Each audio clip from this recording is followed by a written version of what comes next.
damn. Where did you travel from? It has to be AI generated. What do you think, bud?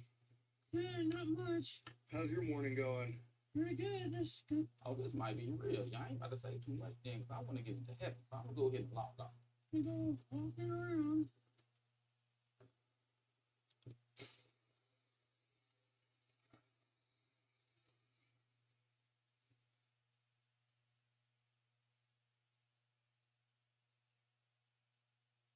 She's so confused.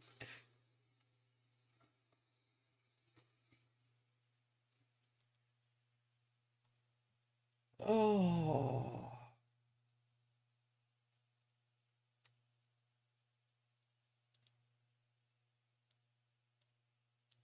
Poor cat. She's so confused. I don't think anybody's gonna show up, but you know. This cat is so confused. Watch. Watch. This cat is so fucking confused. Sticks food in her mouth and she's like,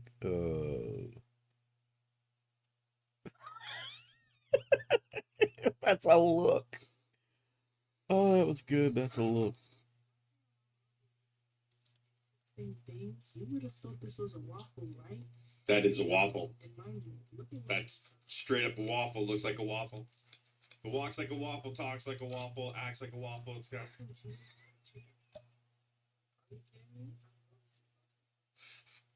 My mom be making the most Mac and cheese and chicken. That ain't no damn waffle. Just looks like one. What the hell am I looking at? No. I no. Picked up my sister from her job at doggy daycare and this happened. Wow. Oh my god. They're like, don't leave, we love you. Where are you going?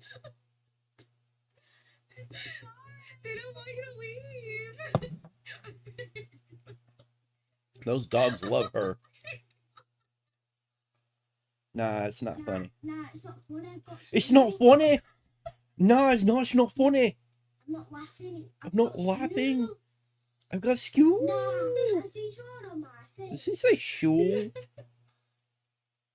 Nah, it's not funny. I've got school. School?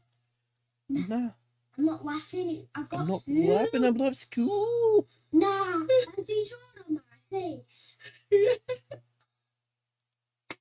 Pretty good. What the hell?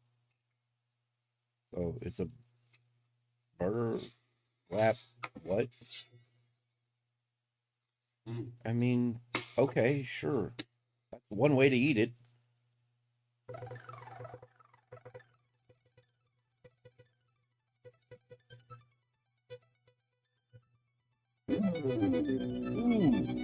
Ooh. Ooh. Ooh. Ooh.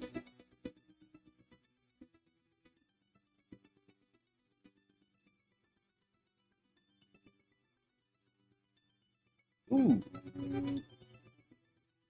Ooh. That's cool. Oh, is that all? Oh, come on. Play something more than that. Bro. Bro, like He's got that. Mario Kart. What the fuck? It actually makes cool sound effects. Wait, what? Let's check it out. Head inside here. Of course, you got the Wii. Wow. Which is epic. And you got Mario Kart playing, but these buttons here It's got make fucking custom sound the whole effects. thing is Yeah. themed like fucking Mario Kart. What the fuck? Work pipe. Oh, that's awesome. I love Sets that. one up, and then you hit this guy. It's me, Mario. He's got the. Okay. Oh, that's a big kitty. That is impatient. Like, no. Wait, what is she? Wait. What are you giving it? What are you putting in it? Asians are crazy. The kind of pets they want to keep. Mommy, I'm hungry, you bitch. Give me the food. What is that? I can't even calcium. Is it calcium? Calcium carbonate. Okay. Bad girl of the violin.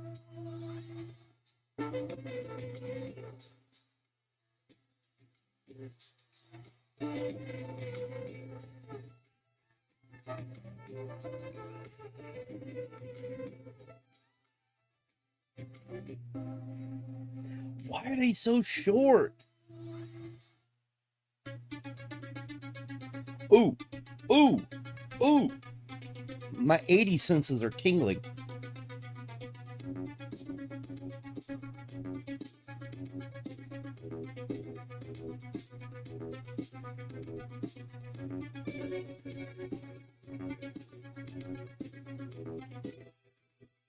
Not 1-to-1, but it's good.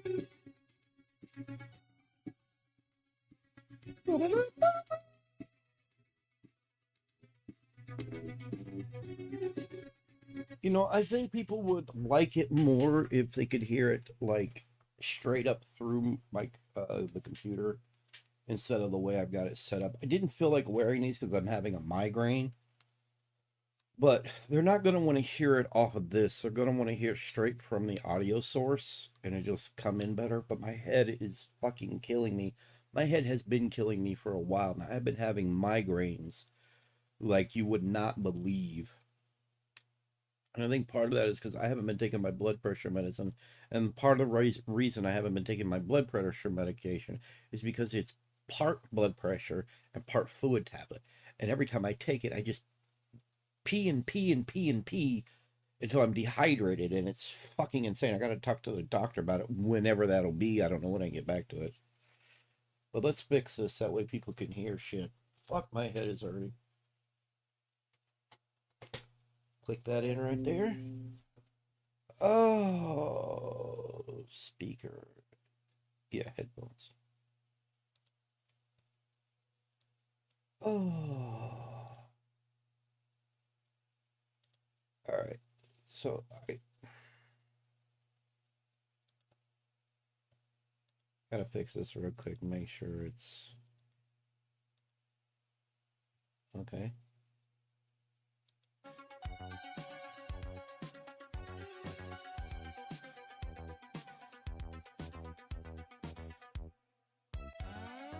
That's off. That's off. I appreciate that he's trying to do it. Ooh, that's good. That's cool.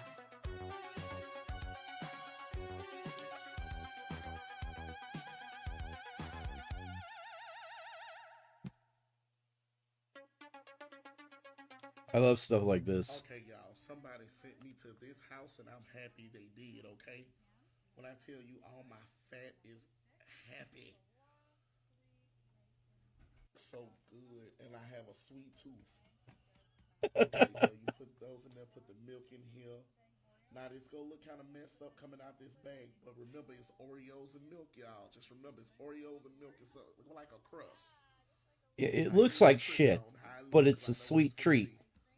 Oh, she got the Rolo ice cream. It did look like a turd. Let's be real. The whole thing looked like a long ass turd going in. Chocolate sauce, the Oreo ice cream. I've never had that. I gotta try I it. know, right? The caramel. Getting fatter just watching it. I know, right? Caramel It looked ice good cream. though. Oh my god. Whipped cream. Okay, I'm gonna stop him there. I don't like straight up whipped cream in the thing or the Cool Whip. I'd rather get a thing of whipped cream, you know, in the thing you. It just usually it's better to me. I don't know why. I would lose my mind eating this, y'all. You would lose more than your Every mind. bit of me would eat this. I swear. You would All you of it. would Ugh. No, I didn't. I don't pay a whole lot of attention to him actually. I honestly Yes, don't God. care I'm about ready. Phil that I'm much. ready.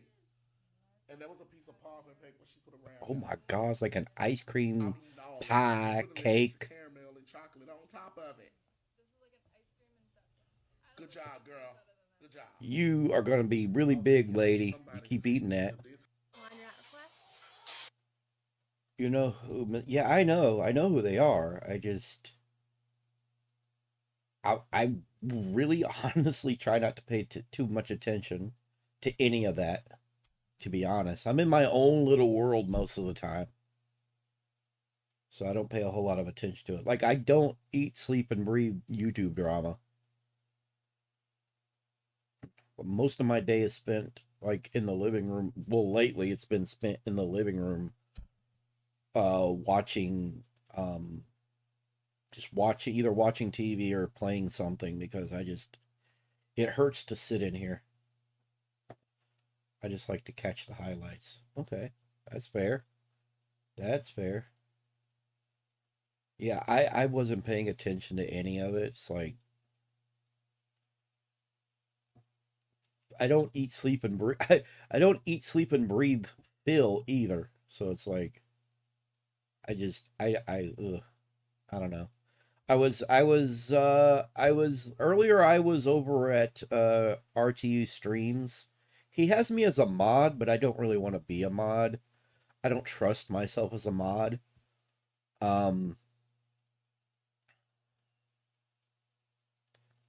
I don't trust myself as a mod over there, and he was watching the lolcow queens, and I'm tired of it because it's exhausting. Watching these four women scream at each other is exhausting. So I tuned out. I left. I was like, I'd rather watch Phil. I'd rather watch Phil than four women screaming at each other. TSP came on his podcast and said he's inviting Metacore to come on his show, and when someone in chat said, you know he's dying of cancer, right? So Phil said, yeah, I know, that's why I want to interview him. He wants to interview him because he's dying? That's fucking dreadful. If somebody's dying, you don't interview them. You respect their privacy and shit. Oh my god.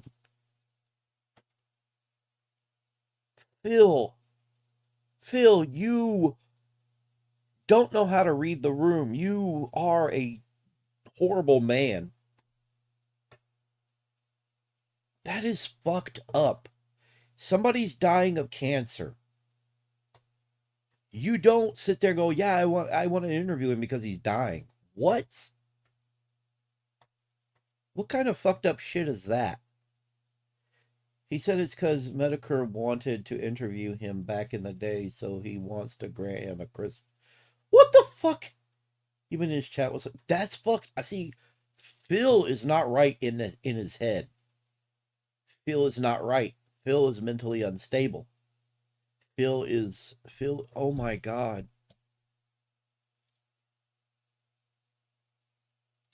Phil is a man. Phil is a man. Phil is a man. Let me find my app. Let me find my app real quick. I don't have it on. I need to turn it. Will you stop throwing shit up over there? It's not where I want it. Phil is a man. Don't I have an applause? I need to put in an applause. I don't have one. Shit. I need to get one. I would get one. You just wanted to give him a chance before he died. Yeah, but you... See, here's what it is. In Phil's head, inside Phil's head, he comes up with this shit and he thinks he's doing people either a favor or he thinks he's being altruistic about it and he's being wholesome. In his head, he thinks it's wholesome, but in reality, it's sick and it's fucked up and it's wrong and he needs to back the fuck off. Jesus Christ. The fact that that man has an audience and gets any money at all baffles me. If I could just get up to 1,000 subscribers, I think I'd be good. But part of it's my fault. It's my fault I don't have 1,000 subscribers. I should have already had 1,000 subscribers, but it's my fault because I ain't right in the head either.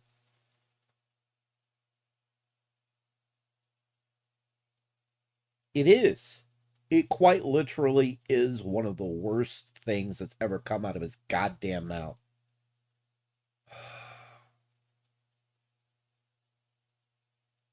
That's exhausting on its own.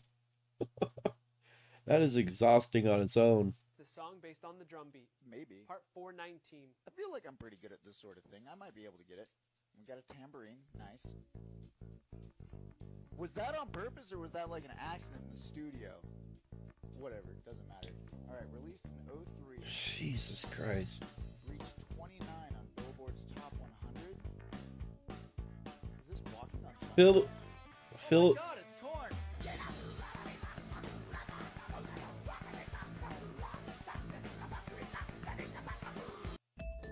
what the fuck? Phil is a man. A man with an ass. Actually, he doesn't have an ass. I've seen that man stand up. Phil doesn't have an ass. Phil has no ass. I have an ass, a way bigger ass compared to Phil. Phil doesn't have an ass. He is a man, though. He's got no neck. He's got no chin. He's got no fucking chin. You notice that, right? He's got no chin. Look at me. Look at that. Look at that pronounced chin. Look at that chin right there. Oh, no, that's a chin, Phil. You see, look, Phil. You don't have a chin. I've got a chin. See that, bitch? That's a fucking chin, Phil. That's what it looks like to look like a normal man, Phil. Sorry. His entire head is extremely weird. It is. He's got a bizarre face. And here's what's funny. He's from up north, right? He's from up north. Have you ever seen Richard Masucci without facial hair? I have. He's got no chin either. But I'm from Texas. We all got these manly chins. Manly sort of, yeah. I don't know. I'm being a dork. I'm sorry. I'm being a dork. That's real man chin right there. Look at that. Turn it from the side. Look at that, Phil. That's called a chin. Why ain't you got one, son? Have you seen Phil from the side? I have. It's like, oh, remember Ed, and Eddie? He looks like Big Ed from the side. When he turns to the side. Because he's just got no fucking chin. The back of his head down to his neck is totally flat. Wow, yeah. Oh, he is a disaster, isn't he? Oh, what's going on YouTube land? I was just gonna react to shorts, or not shorts, but just like Facebook uploads. I like to yeah. But now I don't know.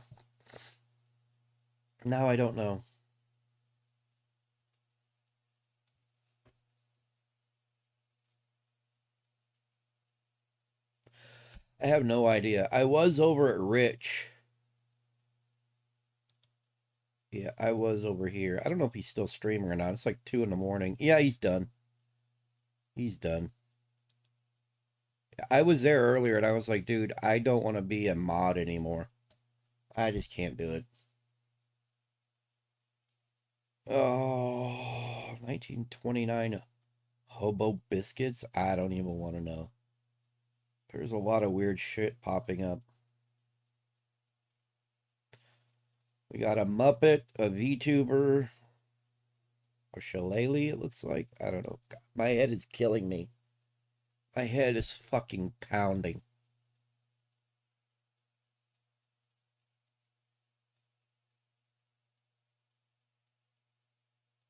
Yeah, Rich is strange because he seems to be normal and has some good takes, but then he just turns completely mental. Yep. Yeah, I mean, that's true, but I don't know.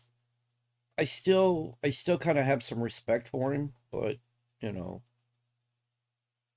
I don't know. That's just me.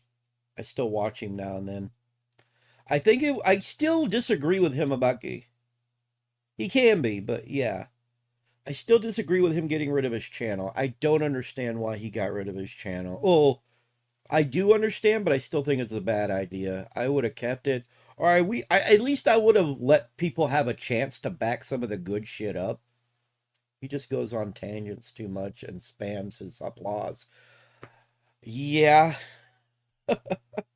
And here I am wanting to get an applause. I don't have an applause. I've got a bunch of shit from Rich. I've got 3 sound bites from Rich. He had to delete his channel. Yeah, I've heard. He deleted it because he had some fake ass subscribers on there. Like a bunch of his subscribers weren't actual subscribers. That's what I've heard. I don't know how true any of that is, but yeah. You're a pussy, because I'm gonna legally fuck you up in there. Why is that not very loud? That should be louder. Why isn't that loud?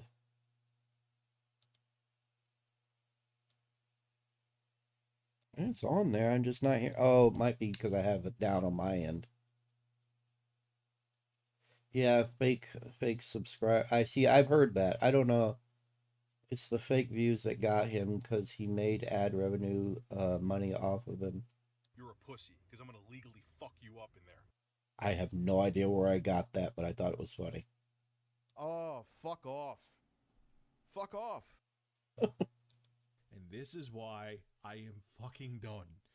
That's the only bites I have from him. That's the only 3 sound bites I have from him. I've got like 3 sound bites from 4 different people. I've got 3 Rich sound bites. I've got 3 oh god, what is his name? Jordy. I've got 3 Jordys, 3 Phils, and 3 Boogies. Get a Phil is a man soundbite. Oh yeah, I don't have that. I need to get that. The only sound bites I've got is Shut the fuck up when I'm talking, you stupid anime bitch. I don't know why I think that one's funny. Oh, the camera's on. The camera's been on the whole time, huh? I don't even know.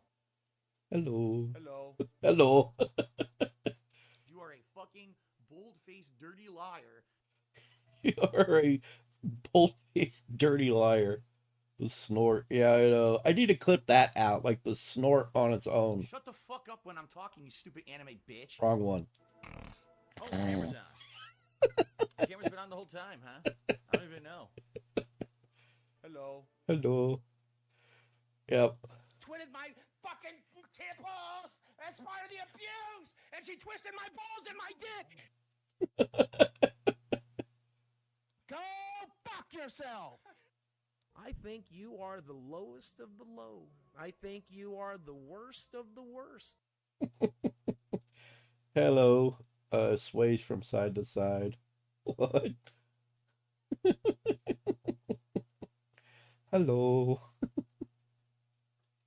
Oh, the camera's on.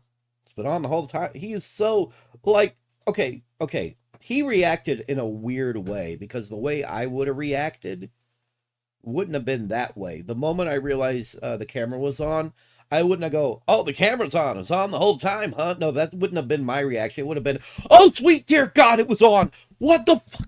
What the fuck? And it would have just closed. That would have been my reaction. It would have just been pure panic. That's how you know that he's not normal in the head, because his reaction and finding out the camera was on after masturbating was, oh, the camera's on.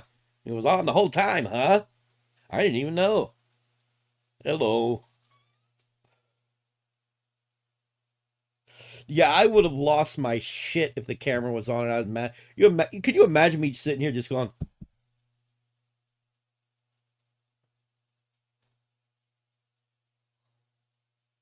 and then stopping and realizing the camera straighten up and just being like, oh my God. Fuck! And I'd be just trying to get it out. Just get it closed. I am screwed. He thought he could just act like nothing was wrong. Because that's how his brain works. Like, he just thought, oh, I'll just pretend like it's all good. It's all gravy. It's all fine. Nobody cares. It's cool. It's cool. And now he can't live it down. The May 1st burst. Oh, Phil. It does. Oh my God, you're right. It absolutely does retcon. That's fucking crazy. That's how you know he's not right in the head. That's how you know. And let me also say that the reason I know he's not right in the head is because it takes one to know one, and I am not right in the head. So there we go.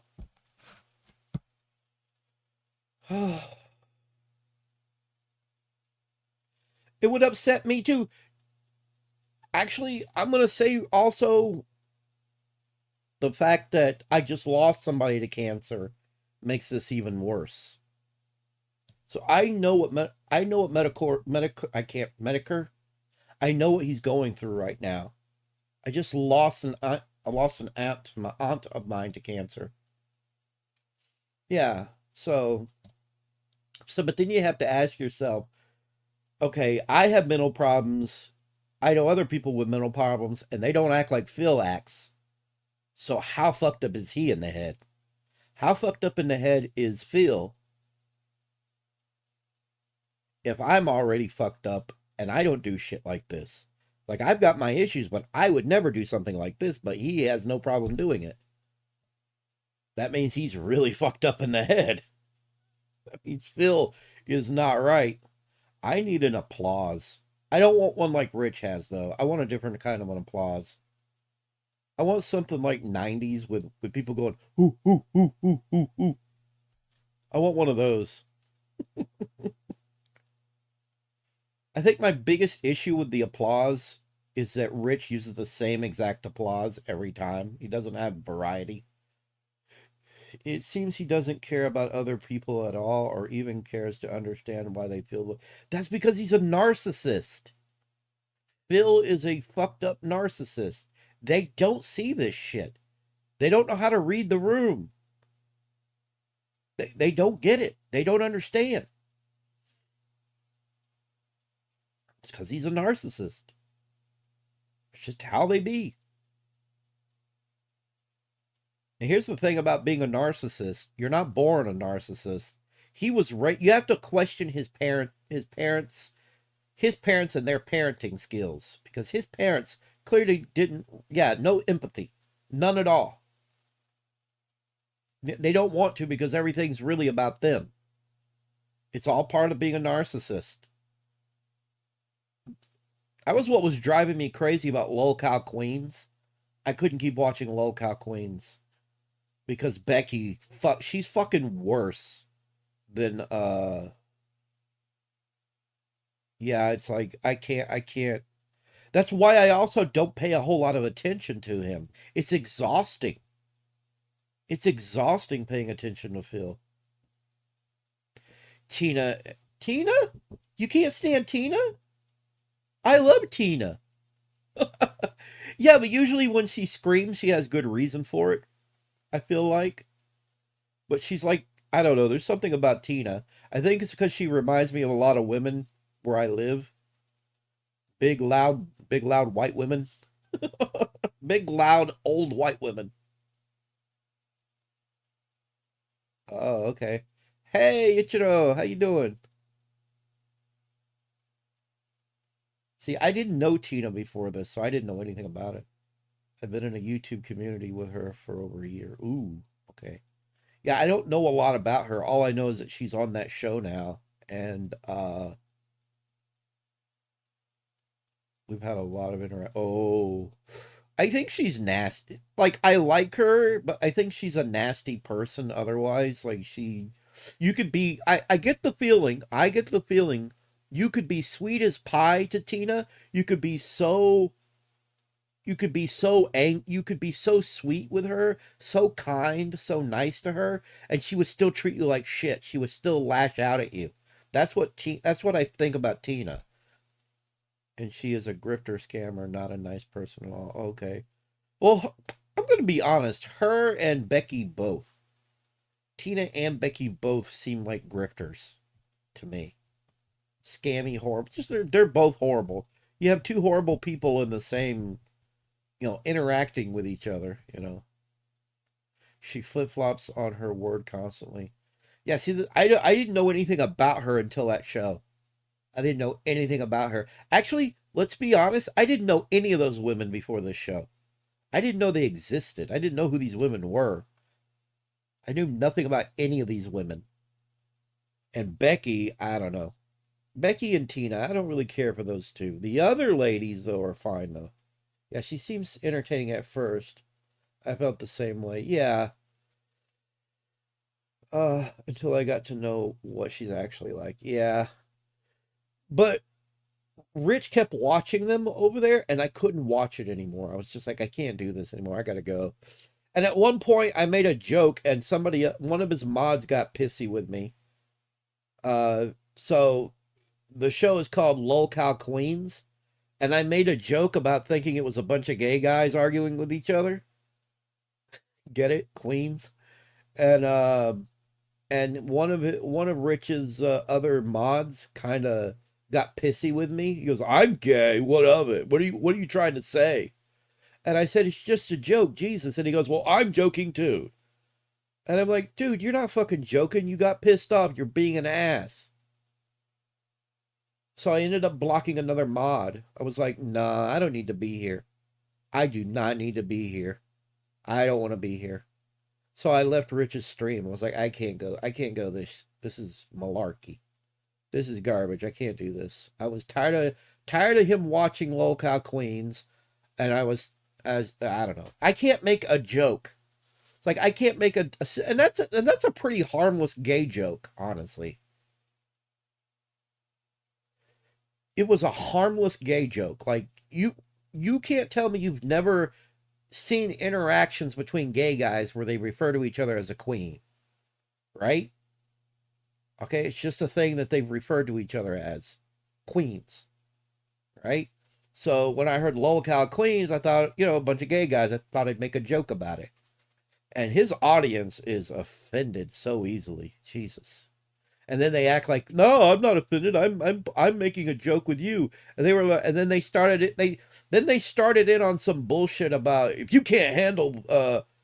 Okay. We're like, if you can't handle blah blah blah blah blah, you don't need to be on YouTube or the internet. End of story. It's just a fact. I was like, okay, yeah, I'm out of here. I am not in here for this shit. But all right. I can't handle that. Oh, my head is hurting.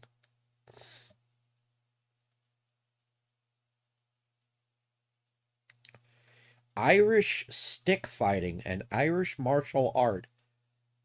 I'm part Irish. I want to hear about this. I'm part Irish. Explicit. To completely push it all into the dark recesses of our public consciousness is not the answer. That's just a part of why I'm doing this video, is that it seems like we've forgotten this ancient practice because of all this massive, huge colonization, suppression. And that's why I think we need to look at this ancient form of fighting practice again and actually start bringing shillelagh and maybe start practicing stick fighting with a shillelagh, whacking somebody else with a stick. Apparently it's a martial art, fighting with a shillelagh. Fighting with a shillelagh. Batteract. Ancient form of stick fighting. Batteract. Something that was brought to my attention by a person that has been watching my content. The fact that it isn't actually practiced, is not known about, and it's not kind of taken seriously as a martial art or a type of Irish martial art, is something that I was interested in. The second I talked to this person, who I'll mention later on in the video, it will become very clear why I was hooked on the story. From weapon to symbol, they look like canes, right? But they're shillelaghs, especially this one right here. That's a shillelagh right there. I love shillelaghs. Of Irish stick fighting, Batteract. For centuries and millennia, Ireland has been known for its resilience, its fighting back off invaders, from not being conquered by the Romans, for defeating the Vikings, for falling to the British, but ultimately overcoming them by winning the Republic. Of course, we still have the 6 counties, but we did beat them in the guerrilla warfare. So Ireland has been known for this resilience and this rebellion and this fighting spirit but there's a part of that history that isn't really known today. It is known, but it's not really talked about, and I'm part Irish, so this interests the hell out of me. it's not really widely known. This is the ancient form of Bataract. It is to do with the shillelagh, which is actually stick, a wooden stick, a big long, almost like a... It's like, no, this is a cane for walking. No, it's not. It's a fucking weapon. I'll crack your head with it. Stick. It is a walking stick, but it is also a weapon. So this is what this video is about today. There's a modern practitioner who is trying to revive and is reviving this lost ancient kind of Irish version of a martial art. And he contacted me, and I wanted to research this properly and bring it to you. Now, there's a good amount of it covered online, but I wanted to give you my own spin on it. For centuries, Ireland has been known for its resilience, its culture, and its fierce sense of independence. But there's one forgotten chapter in Irish history that reveals a hidden layer of this fighting spirit. A martial art known as Bataract, or Irish stick fighting, practiced with the iconic shillelagh.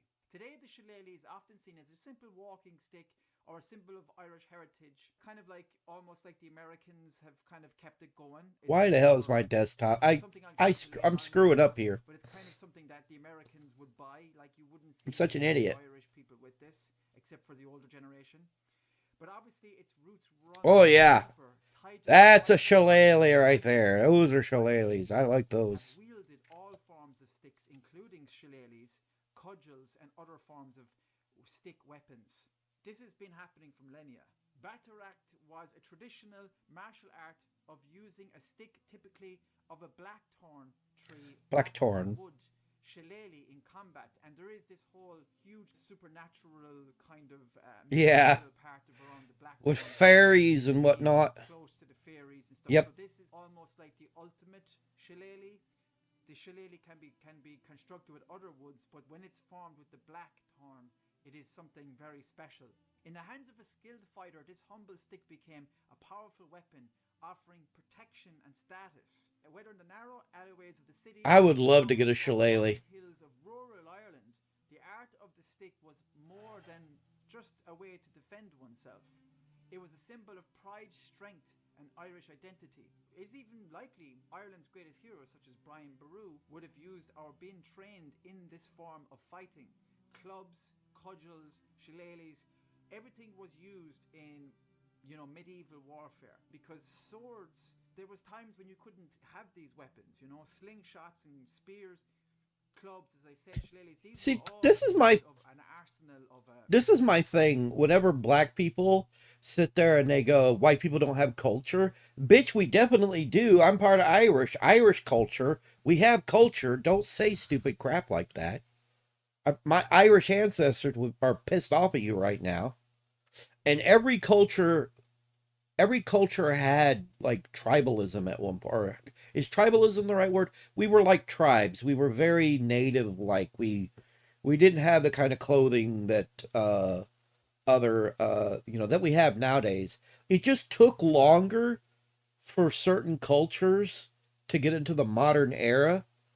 And black cultures was one of those cultures, Africa.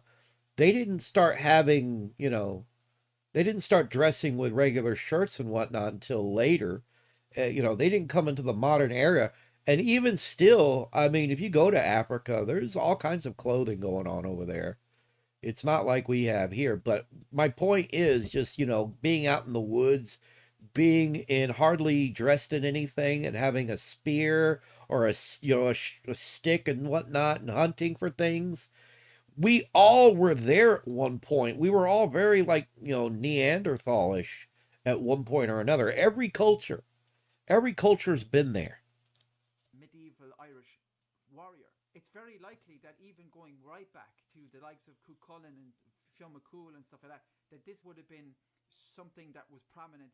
The reality, that's how people were using these rudimentary things. It's likely Cuchulainn was using a stick as a walking stick, as a weapon, as a kind of a way of playing with stones and stuff like that, and that's how he killed the hound. In a time when swords or axes weren't always accessible, the bata could serve as both a training tool and reliable weapon. The bata was a practical part of everyday life. Bata is stick, and warriors honed their combat skills using the stick to prepare for battle. The origins of Bataruk can be traced back to medieval Ireland, with references to stick fighting appearing in some of the earliest Irish manuscripts. I hate all the AI shit that they're popping up with. Why are you using AI shit? Stick with actual historically factual imagery. Don't do the AI imagery shit. Please stop. It just destroys your argument. It destroys the discussion. Don't use AI. Leave that shit alone. Scripts and texts. Interestingly, the town of Shillelagh in County Wicklow is often referenced as the connection to the Shillelagh stick itself. It's all in the name, Shillelagh. It's thought that the town surrounded by blackthorn forests played a pivotal role in producing these iconic weapons. Many believe that the town lent its name to the stick, a connection that stands as a reminder of... Really? You've been to Dublin, Ireland? All right. Have a good one, Barbs. Oh, wow. Yeah, I've never been to Ireland. I would love to visit Ireland. Even sitting here talking about Ireland, I want to do an Irish accent. I would love to go to Ireland. Oh, I really would. I really would like to go to the stage for 3 weeks. It's a beautiful place. It's very beautiful. Very cold, if I'm not mistaken. Very cold, very wet. The Shillelagh's roots in both land and culture of Ireland. The shillelagh, typically made from a sturdy blackthorn wood, was not only highly effective in combat, but also symbolic of resilience and of the supernatural realm, the fairies, the blackthorn forests. Blackthorn wood itself, with its... Every culture, especially in Europe, they have their, how do you say this? Their, oh God, what is that word for,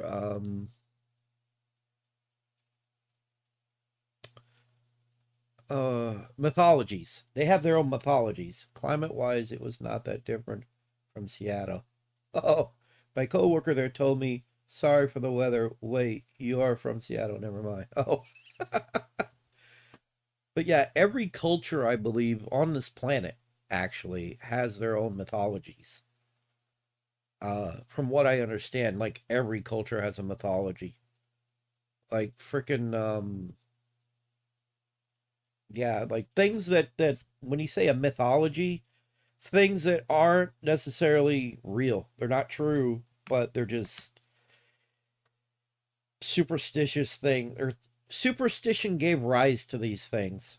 Thorny branches is known for its durability and strength, a fitting parallel to the... I love these. These all look cool. The traditional process of crafting... I want one like this. It's like a, almost looks like a hammer, but crooked. And polishing it into a hardened, glossy finish.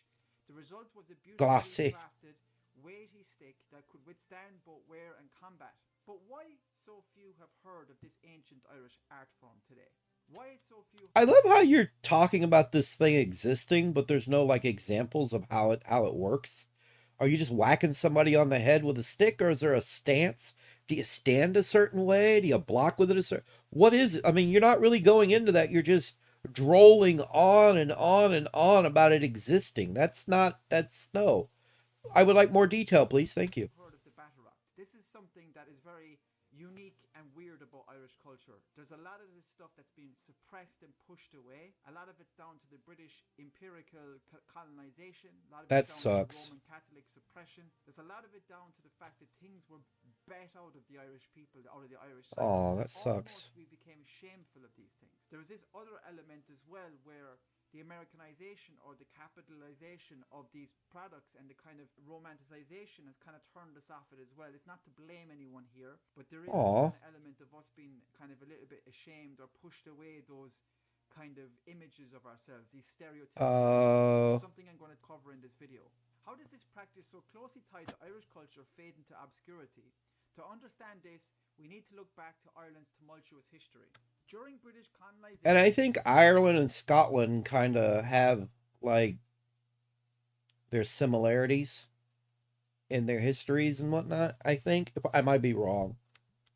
Irish people were systematically systematically stripped of their weapons. Laws like the penal laws of the 17th century disarmed the Irish population, Man. making swords and other weapons illegal for most. In response, the Irish turned to what they had: wood from the countryside, specifically Yep. blackthorn.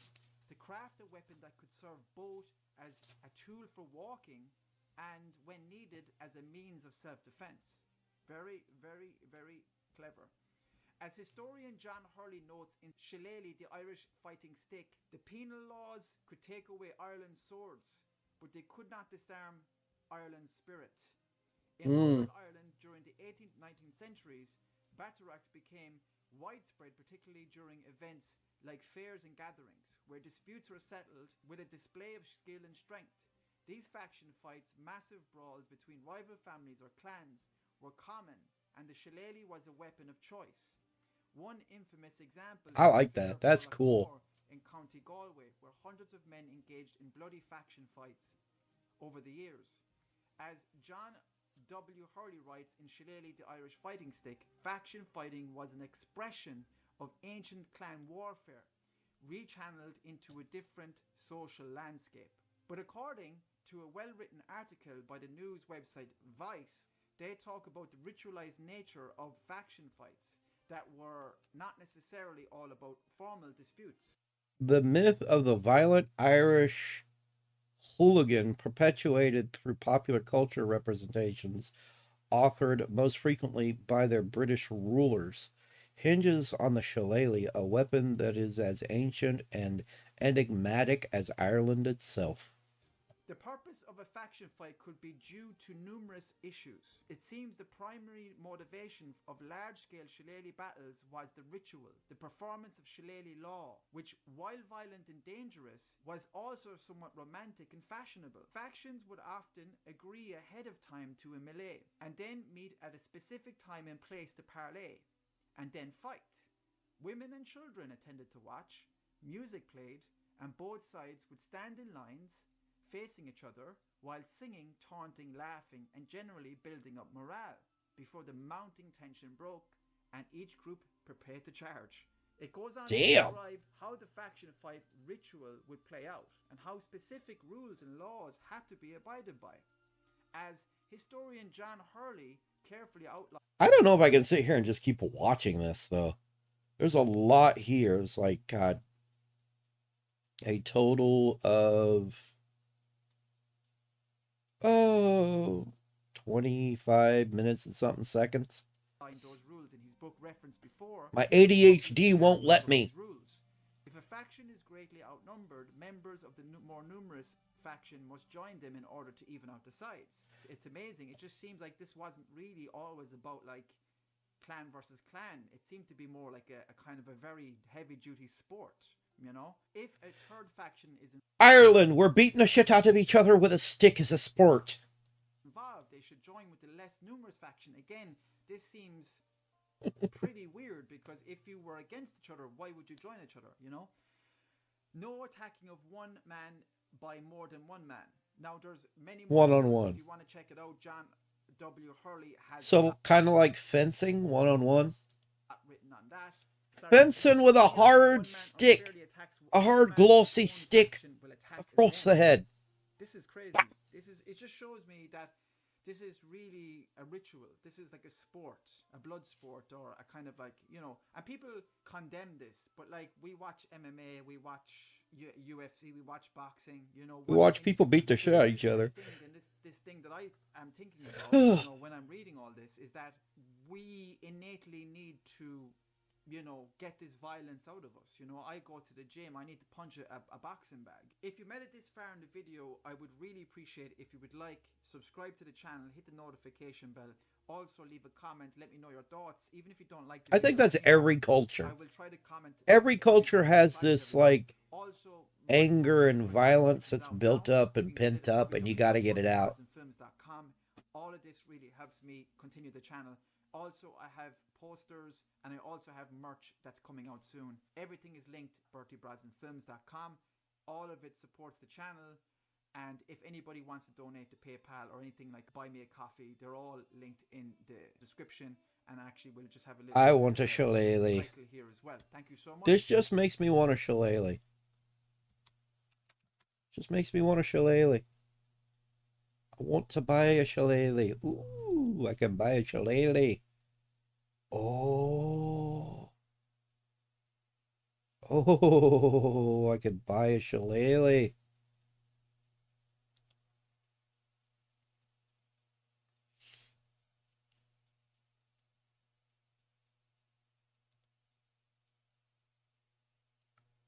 What kind of shillelagh do I want? I want the one that looks kind of like a hammer.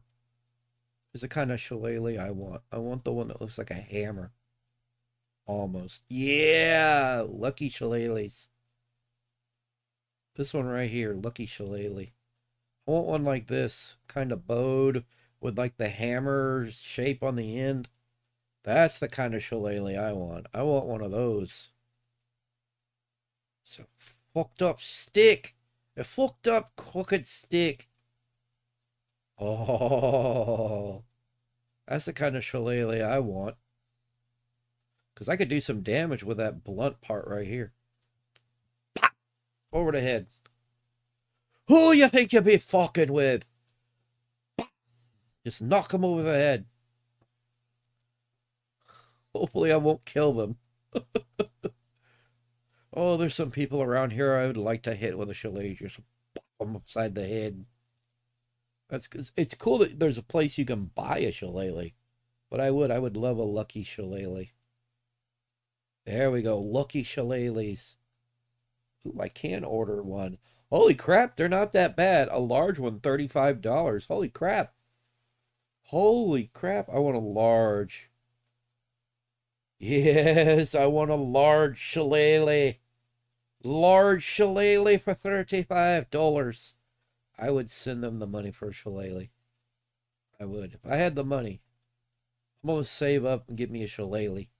At one point or another, you're going to see me with a shillelagh and one of those hats.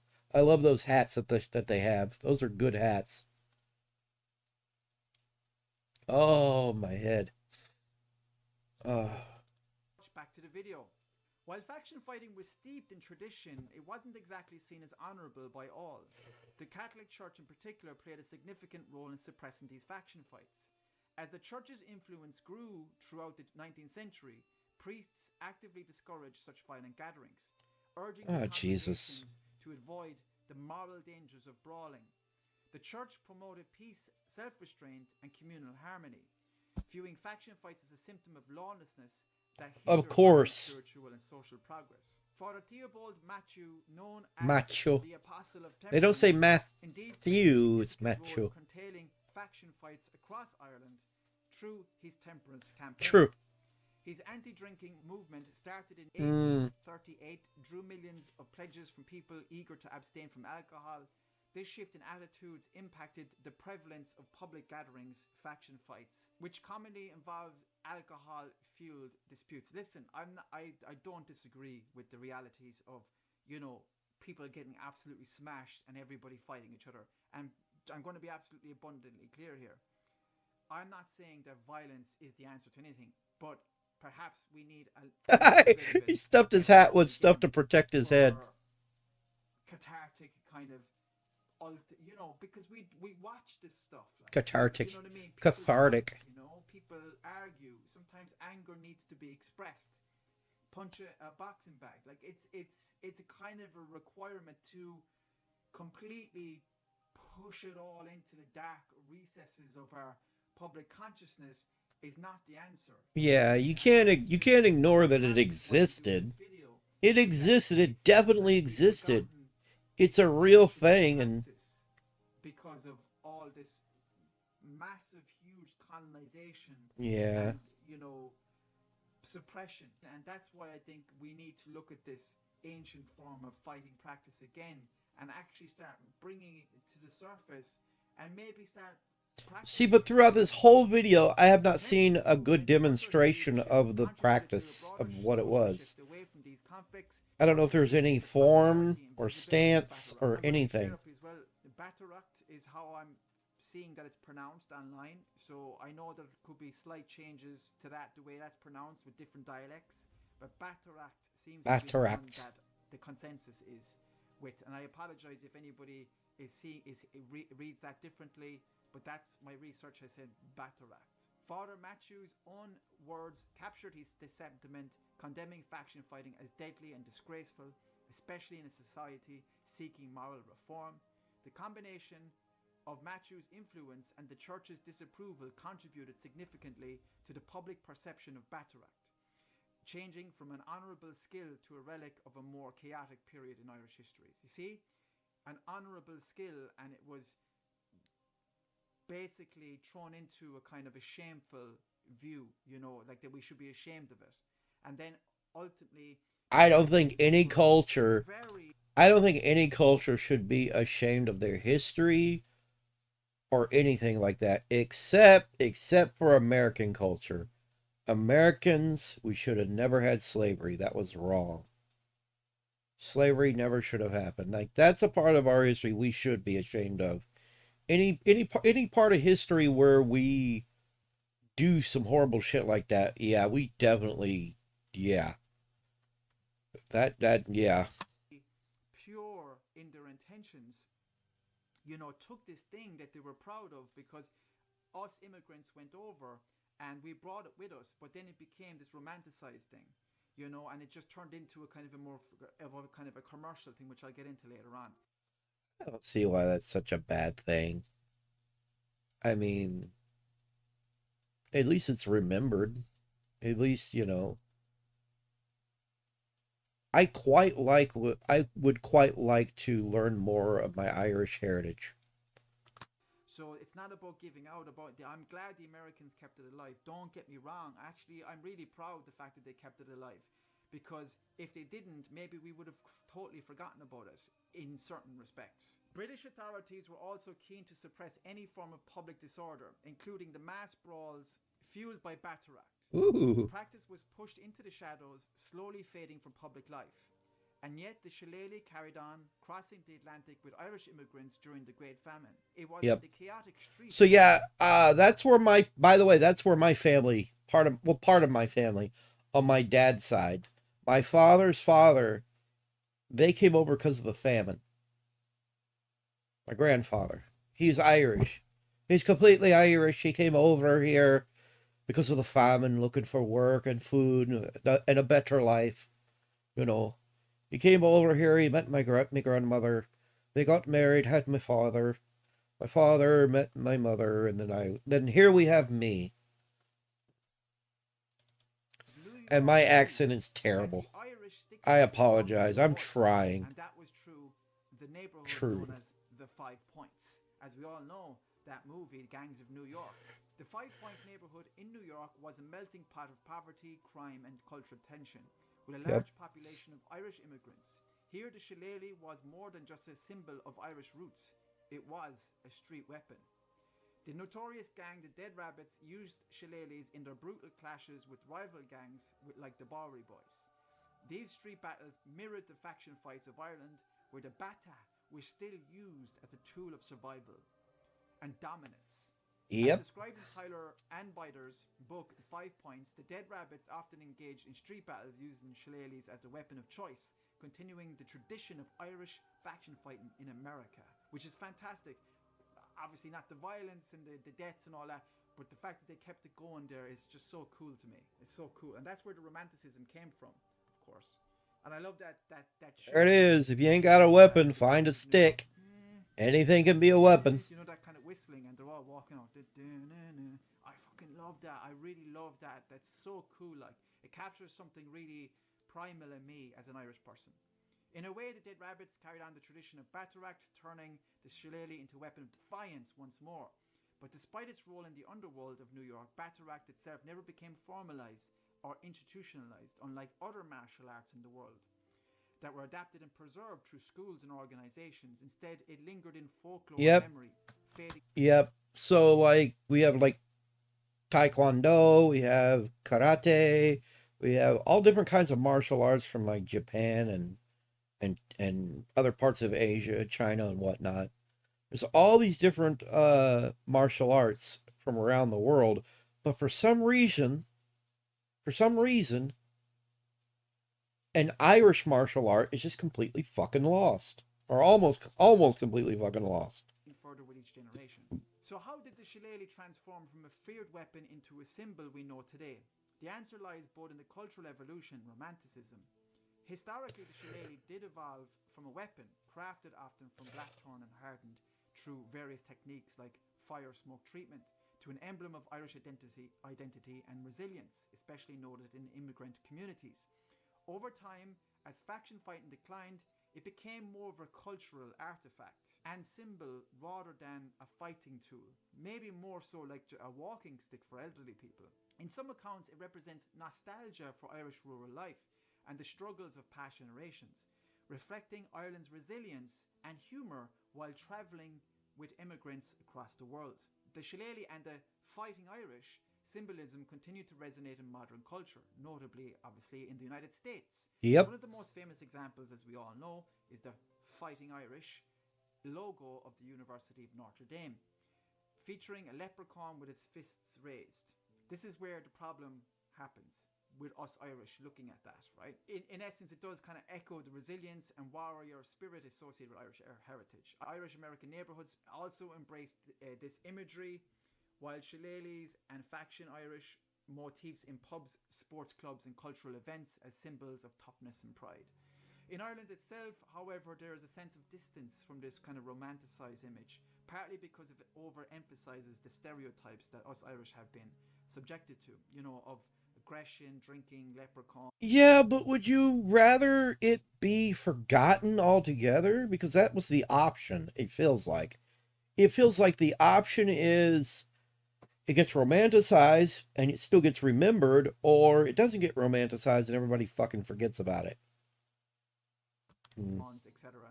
Many native Irish view this portrayal as a simplified version of Irish identity, reflecting more of a diasporic and commercialized vision rather than a nuanced reality of modern. Yeah, the whole green thing and whatnot. If you really want to dress like somebody Irish, get you a nice knitted sweater. And get you one of those really, I can't remember what those hats are called, but they're kind of puffy. And you get over your head. You want to look Irish. That's how you look Irish. Not this shite. Irish culture. The image has often become embraced abroad more than as a tribute to Irish resilience, whereas in Ireland, this focus has shifted towards a broader celebration of heritage, art, social progress.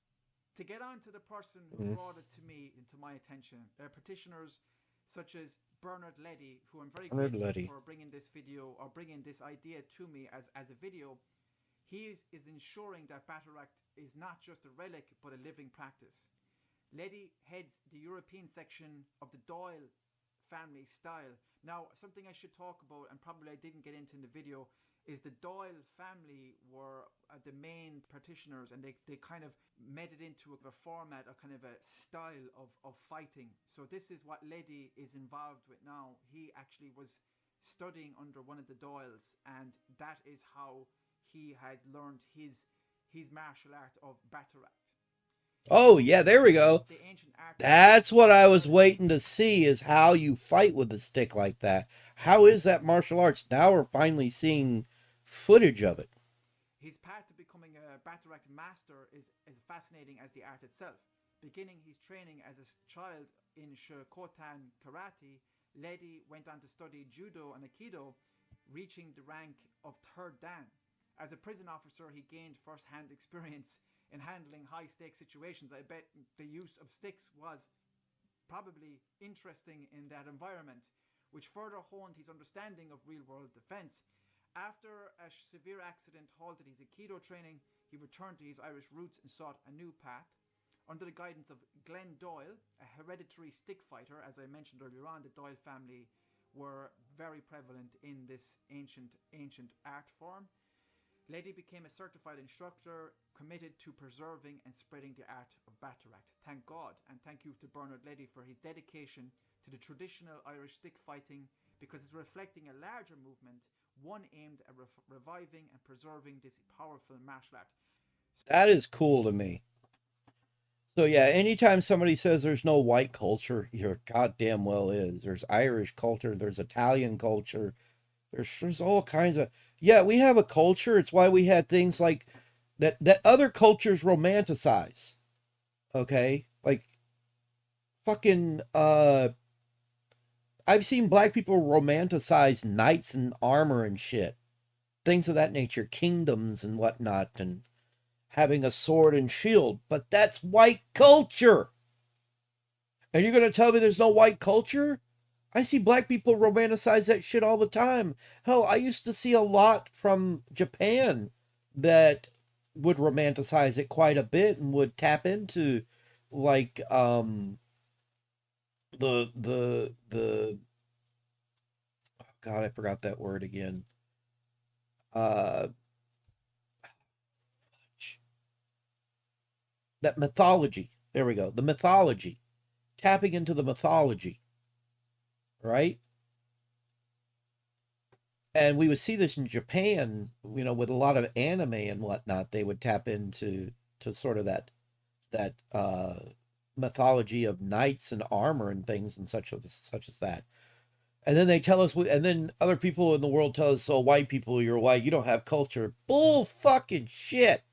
We damn sure do have some cultures. The thing about white people is we come from all over.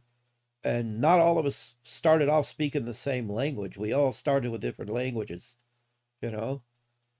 Italian, Irish, Scottish, just parts of Europe. You ever go there?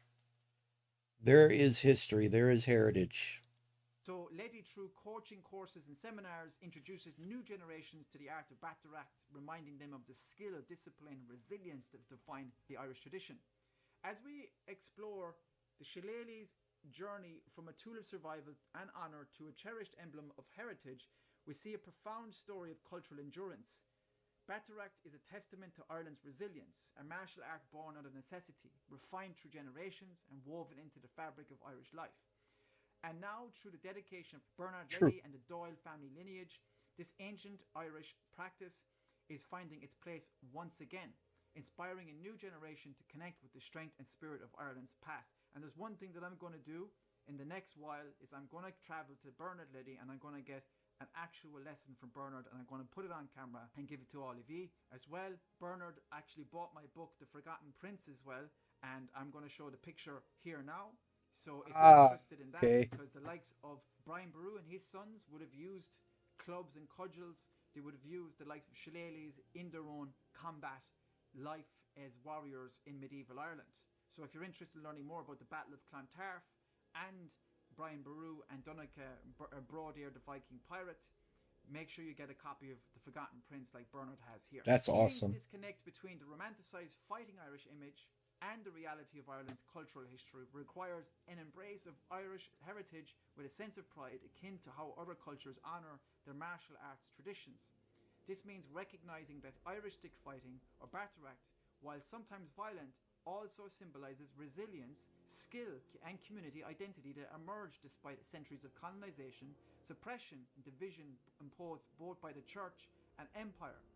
This art form, like martial arts in Japan, China, and other cultures, offers a way to connect with history without glorifying aggression. By reclaiming Baccarat not as a relic of faction fighting, but as a disciplined and proud art form, it's possible to celebrate a fuller Irish identity. This approach synthesizes pride in ancient traditions with an understanding of Ireland's difficult past. I still don't like the AI imagery. It's like, why are you popping that up? I don't need the Irish. I don't need the AI. That was a slip. I don't need the AI. The Irish AI imagery. I don't know. I want to thank you so much for watching. To be fair, he's a YouTuber. He doesn't have access to a lot of things most people have. It probably was just easier to go through AI than it was to get somebody to, you know. Yeah, it's easier to go through AI than it is to get somebody to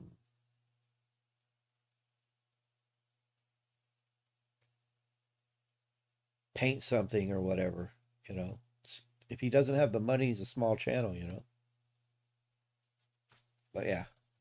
This has been an actual dream to do this video, and I'm very happy that Bernard sent me a message and I got onto him and we talked, and I'm very grateful that Bernard bought my book and that I'm putting this video out. I feel like this is a hugely important part of Irish culture. I think it's going to be important for my own. I wish the world still looked like this. There was more of this, more trees and whatnot, more nature. I don't feel like we have enough nature in the world anymore. Especially where I live, they stripped a lot of trees out of here. Journey towards my ancient ancestors. I'm going to be buying a shillelagh. I'm going to have one, and also I'm going to get some classes with Bernard at some point. And also, I would encourage all of you to do your own research. Also, I would love for you to make sure you're subscribed, hit the notification bell, leave a comment, and make sure you share this with someone who you think is interested. Also, I got a couple of videos coming up here, and also subscribe link here. So if you would do that for me, watch my next video, it would be amazing. Thank you so much for watching. This has been 3 weeks ago. Films. Would you believe me? Oh yes. Okay. That's cool. Bataract. Bataract, Irish stick fighting Bataract in Blackthorn. So a lot of stuff popping up for me. Case manufacturers can't stop leaking the Nintendo Switch 2. That has been going on. There's tons of leaks. Like, Jesus. Yeah, there's a lot of leaks going on. It's almost like Nintendo took too damn long. Yep. How you doing? Oh boy, oh buddy, oh here for the podcast. Are you here for the podcast? Come in, sit down. Sit down. Hey, everybody. There you go. Podcast time. There we go. Or actually, Guys, the number one. I think the one thing on YouTube I can't stand is when people have a podcast, but you don't see their faces. You just hear them. Don't do that. On podcast with two guys named Wolf on it. Yeah, yep. Find another one, Hey, and I'll beat them up. that camera suspiciously low. Like this.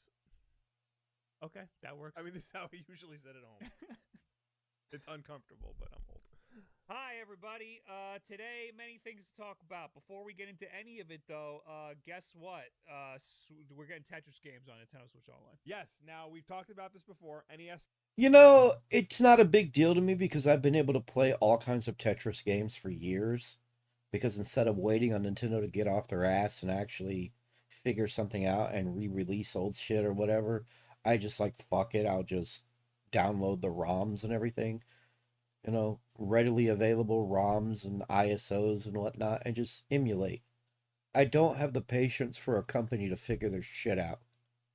Tetris is coming to Switch Online. That's not news.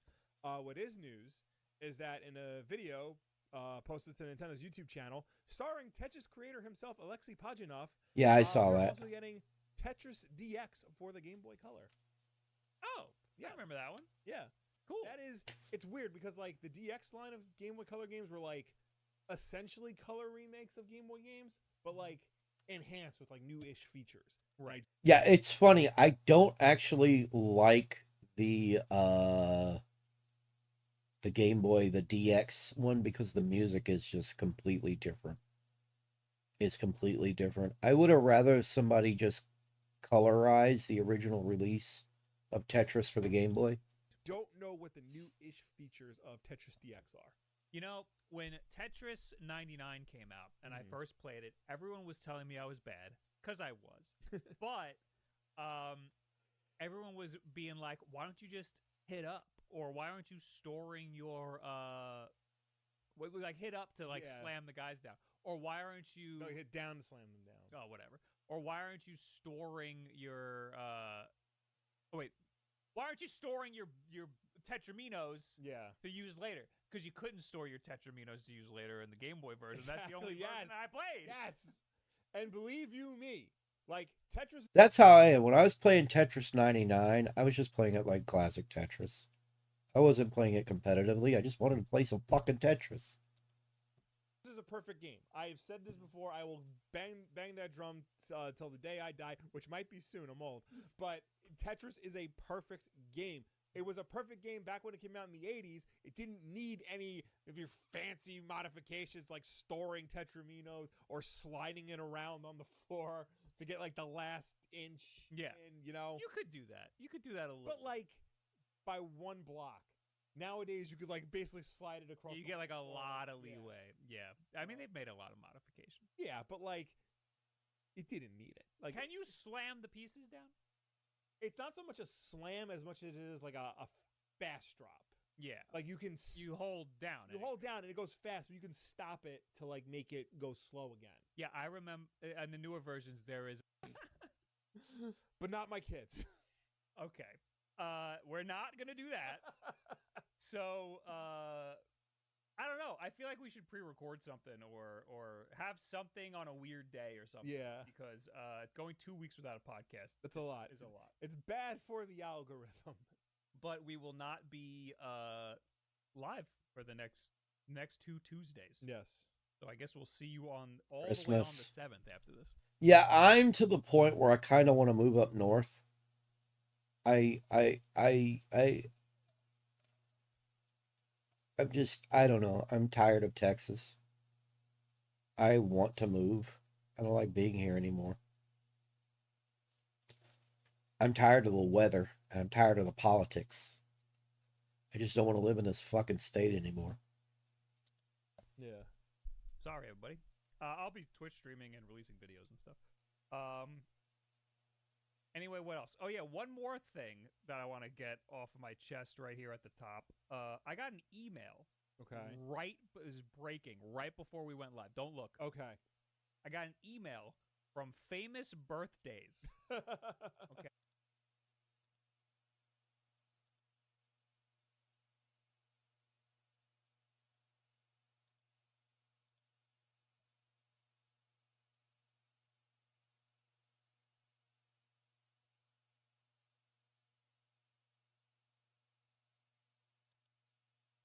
Okay.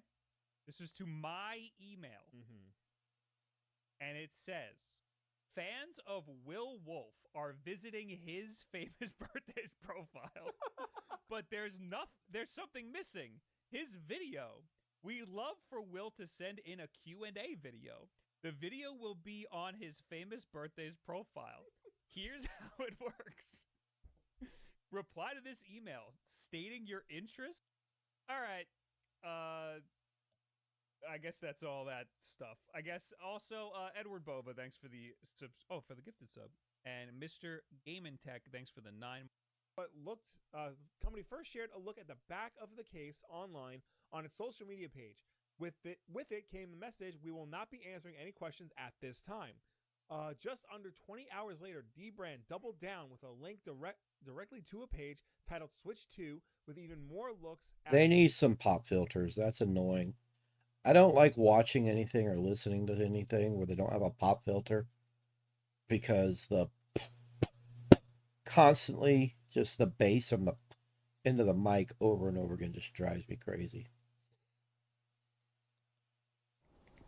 Put your eyes in those. Get pink eye, Beach. Does it seem unsettling? You're right. Let's kill her. She might have loot. Maybe she'll drop a stick. Beep. Yeah, that didn't work. Number 9s. Yeah, it didn't work. All right, let's keep going.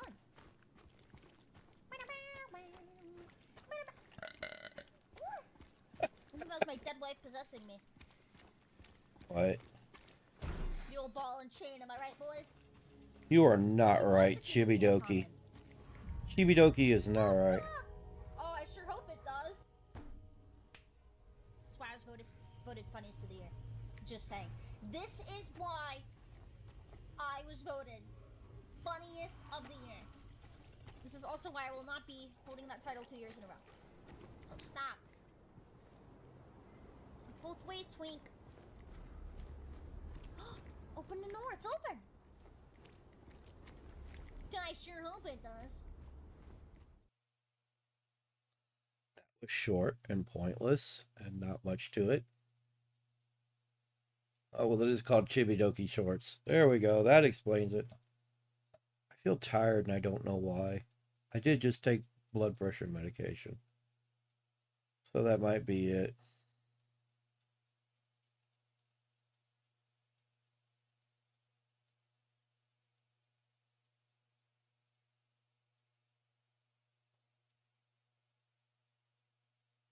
Yeah, the whole thoughts and prayers, thoughts and prayers.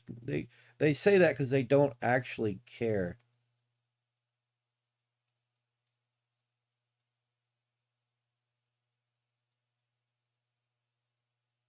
I hate processed cheese.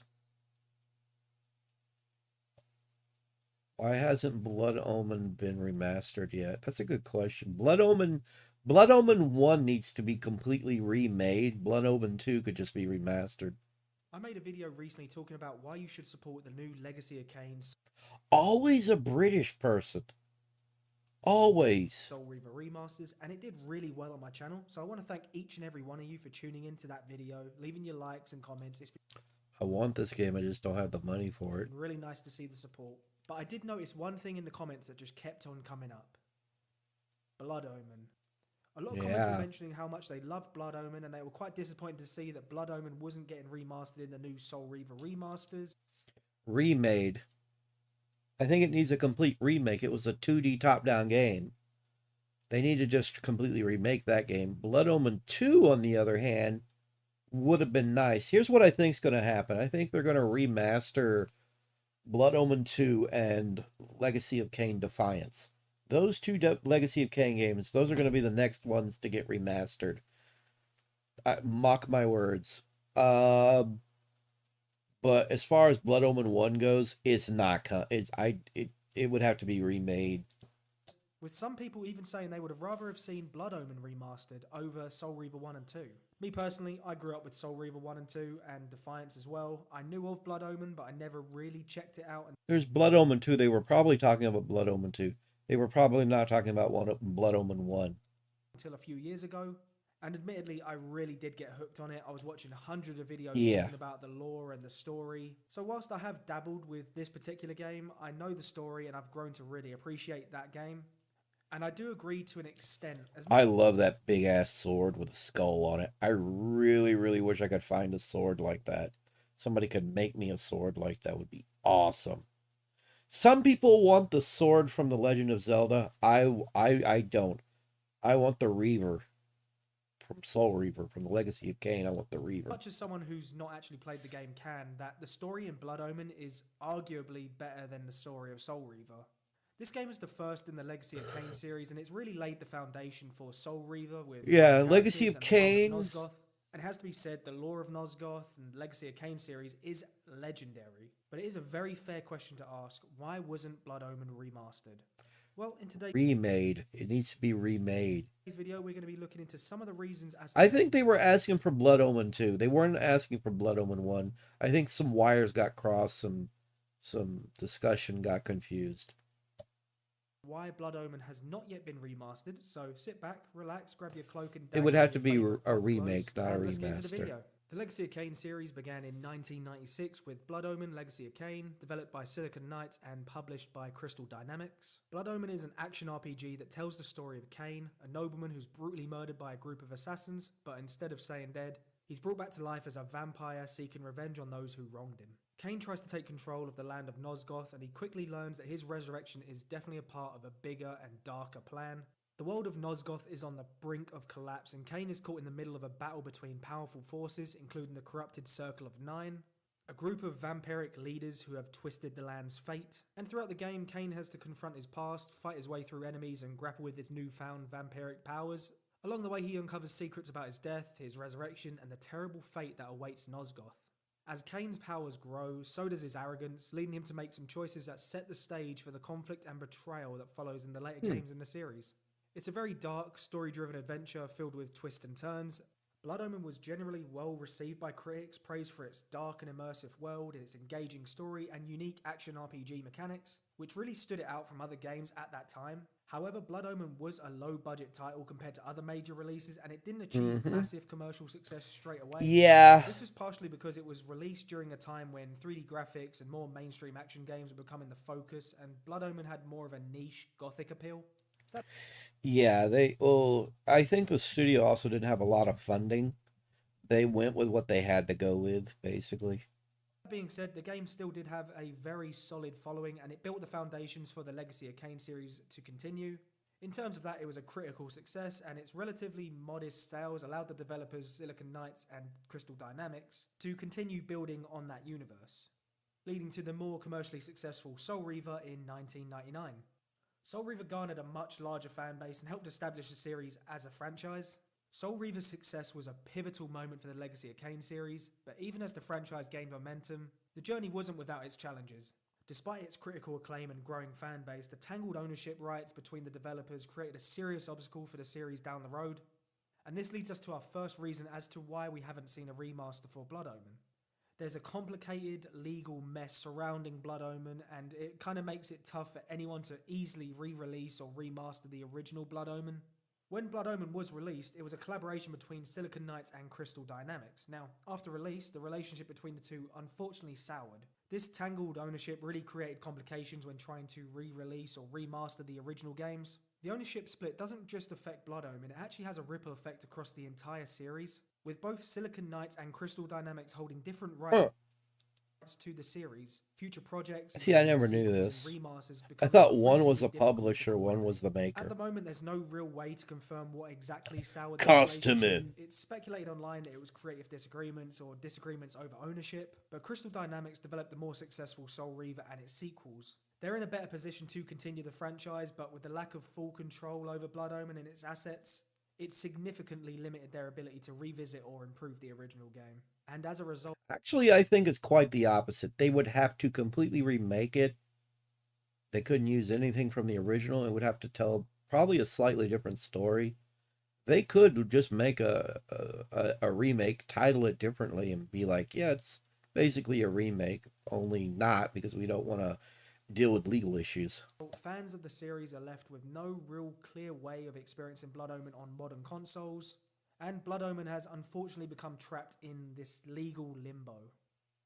Even as the demand for a remaster grew over the years, the fragmented ownership needs a remake. Quit saying remaster. Part 2 can be remastered. A Legacy of Kain collection or revival certainly does remain uncertain.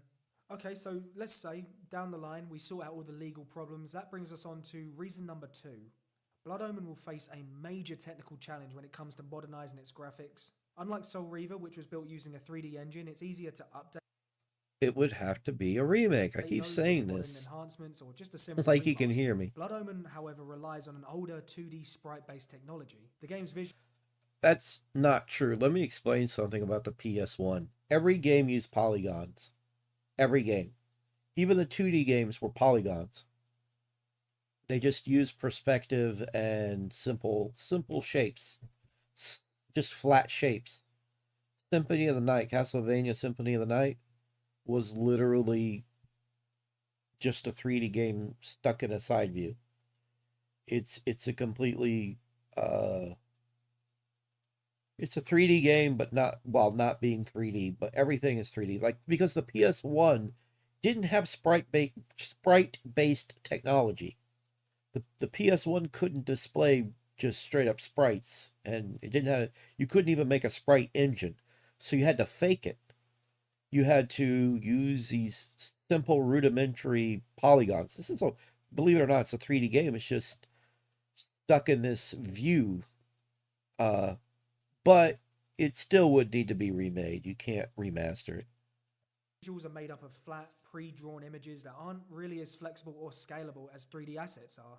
Upgrading Blood Omen's graphics wouldn't be just as simple as adding higher resolutions or polishing textures. Yeah. Since the game uses 2D sprites, nearly everything from the character models to the environments would need to be completely redrawn or even replaced with 3D assets. So, in short, the game would have to be remade from the ground up. Exactly, a But it doesn't remake. stop there. A full remake would also require reworking of other aspects of the game, such as the camera system, the controls, and possibly even the gameplay. It would need to be a mechanics. All of 3D this game, would take period. A lot of time and a lot of resources. This makes it much harder for developers. It would have to bring be a Blood Omen big back in a way project. that would satisfy both longtime fans and newcomers, without losing the essence of what made the I original think Blood Omen let's be 2 real, and fan Defiance demand are plays the a huge ones that role in need to whether a game be gets remastered or not.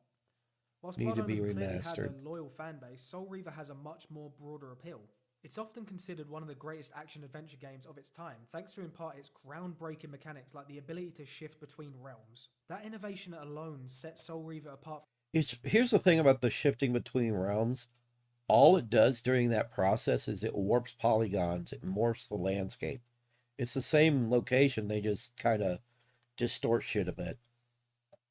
From other games, making it more widely loved and remembered. When publishers decide whether or not to greenlight a remaster, they don't just look at the game's history, they take a look at the market. They analyse the data, they gauge fan sentiment and track what people are saying online. If you spend a few minutes just browsing through forums and social media, it's clear to see there's far more buzz around the Soul Reaver remasters than there would be for Blood Omen. Fans of Raziel have made their voices loud and clear, constantly expressing their desire to see the games brought back to life. And publishers will pay attention to that noise. Most of the time. So, will Blood Omen ever get its time back in the spotlight? Well, there's still hope. Fans have been calling for a Blood Omen remaster for years now. Remake. And with the new Needs a Soul Reaver remake. remasters, there's definitely a renewed interest in the Legacy of Kain It needs to be franchise. remade. It's clear to see that people still care for this game series, and if the Soul Reaver remasters do well enough, it might just give chance for Blood Omen to be remastered as well. Of course, until that legal stuff is all sorted out, it's really tough to say for sure. But in the meantime though, we're not completely out of luck. The Legacy of Kain community has been incredibly creative, keeping the spirit of Blood Omen alive through fan mods, fan projects, and of course, through the Soul Reaver remasters. So, while we wait for some official news, we can still celebrate and enjoy the series, even if it's not exactly the way you'd like. So yeah, thank you very much for watching. Yeah, and I like Kain more. I don't know why. I like playing Kain. Blood Omen 2. Kain is just... Let me know your thoughts. I don't Would you know. rather see a Blood Omen remaster or a new entry in the Legacy of Kain series? Don't forget to leave a like, comment, or subscribe if you are new. Thank you so much for watching, and I'll see you guys in the next one. Peace.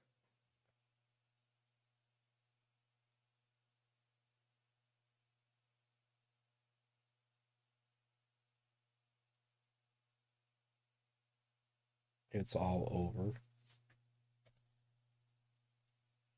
The Daily Wire's downfall has begun. Yeah. Suck my toes. Best of Chibi Donkey. Oh, I don't know what I'm doing now. I don't know what I'm doing. I was going to play Minecraft. I don't know. My head hurts and I'm tired. It's just funny because I slept for hours on end earlier.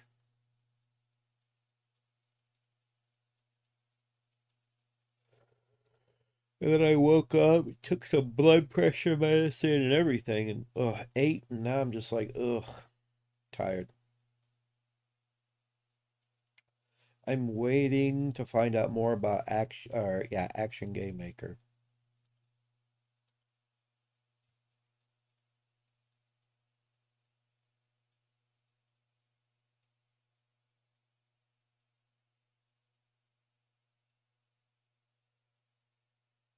The difficult thing in Godot is not 2D or 3D, but mixing 2D and 3D, which is 2.5D.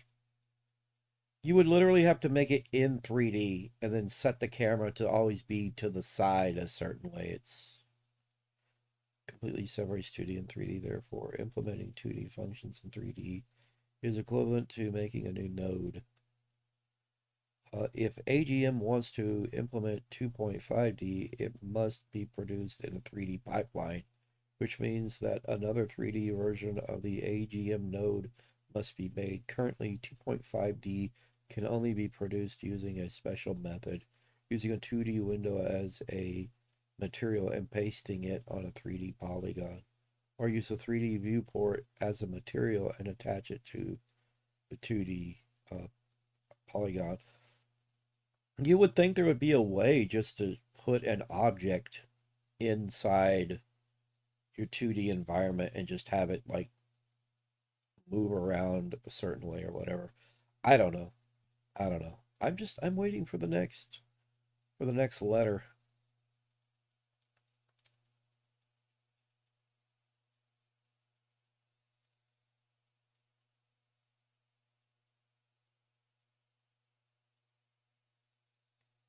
I'm not really worried about 3D. I just want to do 2D. Just waiting for it to come out next year. This month is almost over. In the meantime, I've been messing around trying to make a Mario game. Like an actual straight up Mario game. I have been making a Mario game.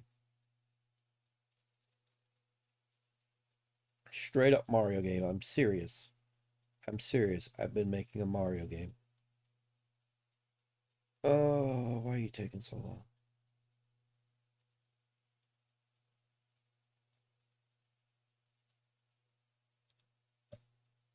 Which any projects that I have been working on is probably going to have to be moved over to Action Game Maker. I'll have to start over and just move the assets. See what I'm talking about?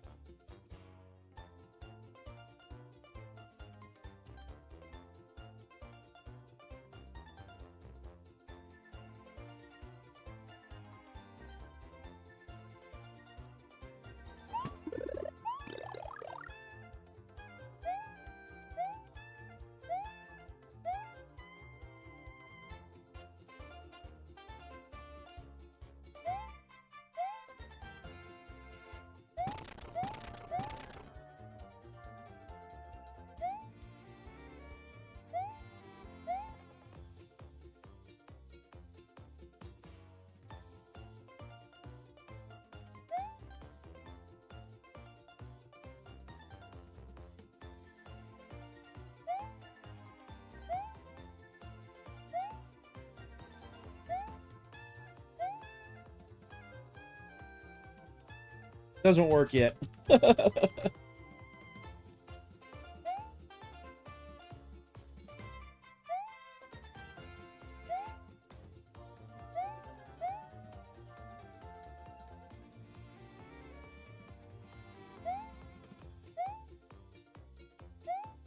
I gotta fix this. It's not perfect. It's not 1-to-1, but it's damn close. It's damn close. I even got this stage I made.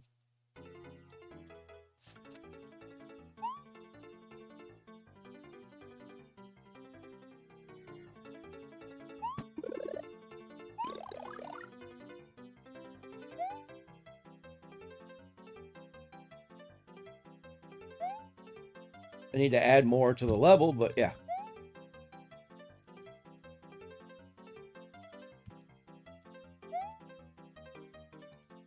Yeah, I gotta fix it. What the hell? Did he just jump from nothing? He did!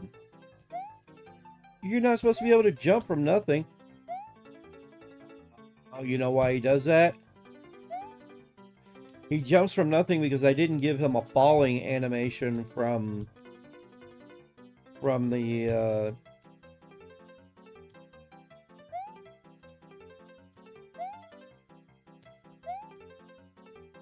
Also, I could just tell it to have a thing that tells it unless it's touching the ground, he can't jump, which is an easy thing to implement in his movement.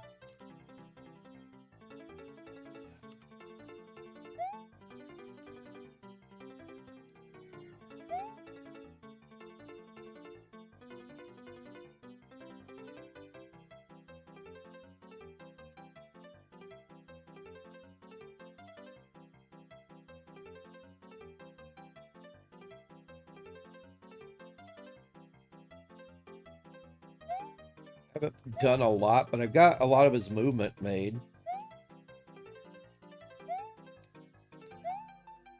Look at that background. That's awesome.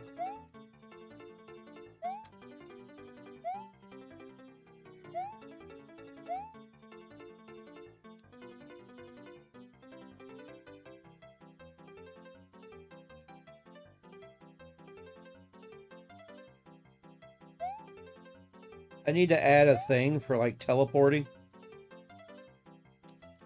And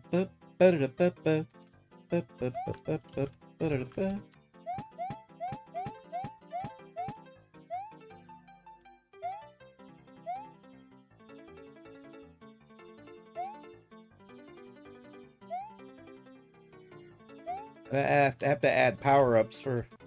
I'm just proud of myself for getting this to work. I gotta work on the mushroom, though. His growing animation needs a little work, too.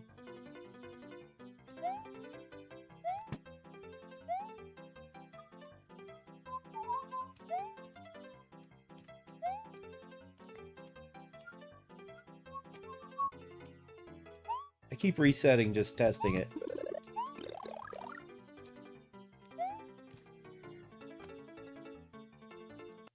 Yeah. I'm getting good at this stuff.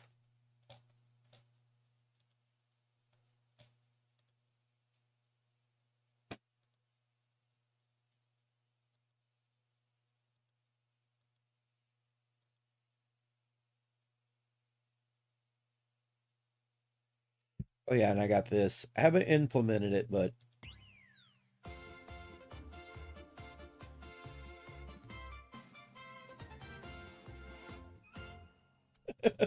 for the goal.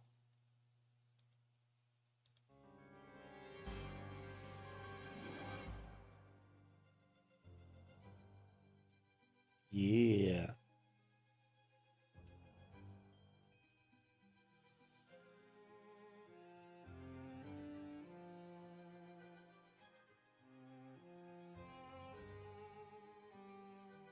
Keep in mind, all this music I got is from the Noble Demon.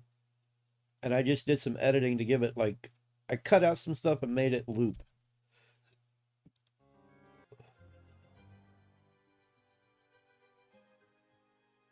Boom, boom.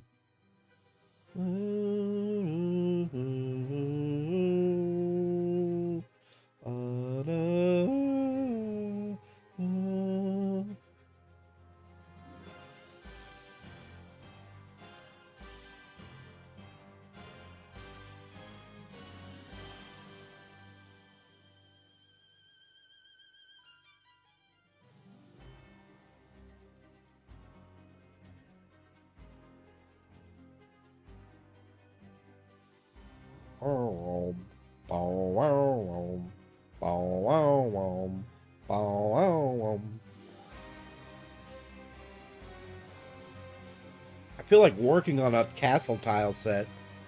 I should do that.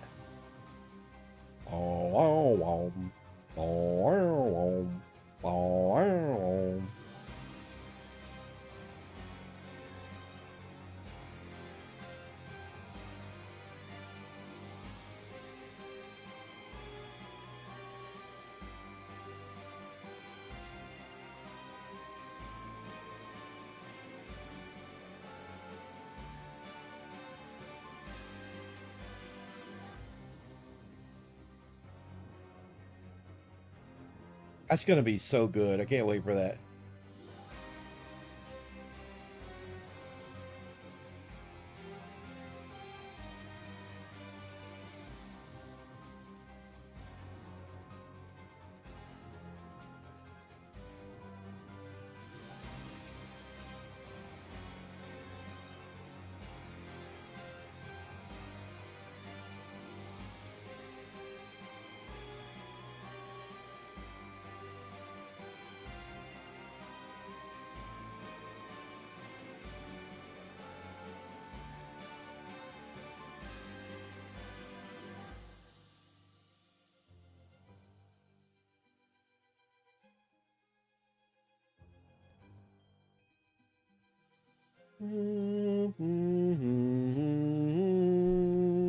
I also grabbed some other songs.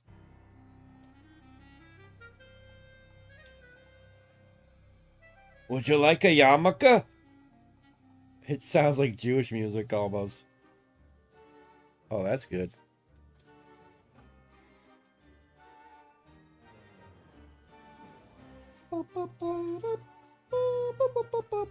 I see you. I see you. What you doing? Pooper? What you doing, Bubby? What's the matter? Oh, here you go, Bubby. Is Daddy up? Daddy had to go to the bathroom, didn't he? Yeah. I know, you do too.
Did Daddy come out the bathroom? Did Daddy come out the bathroom? Daddy come out the bathroom. Hey. Okay. I gotta go. I'm tired. I gotta go to the bathroom and whatnot, and only stream for like a little over an hour, but it's kind of late and nobody's gonna be here, so I am going to check out and try and get some rest. I don't feel worth a darn. Don't feel worth a darn.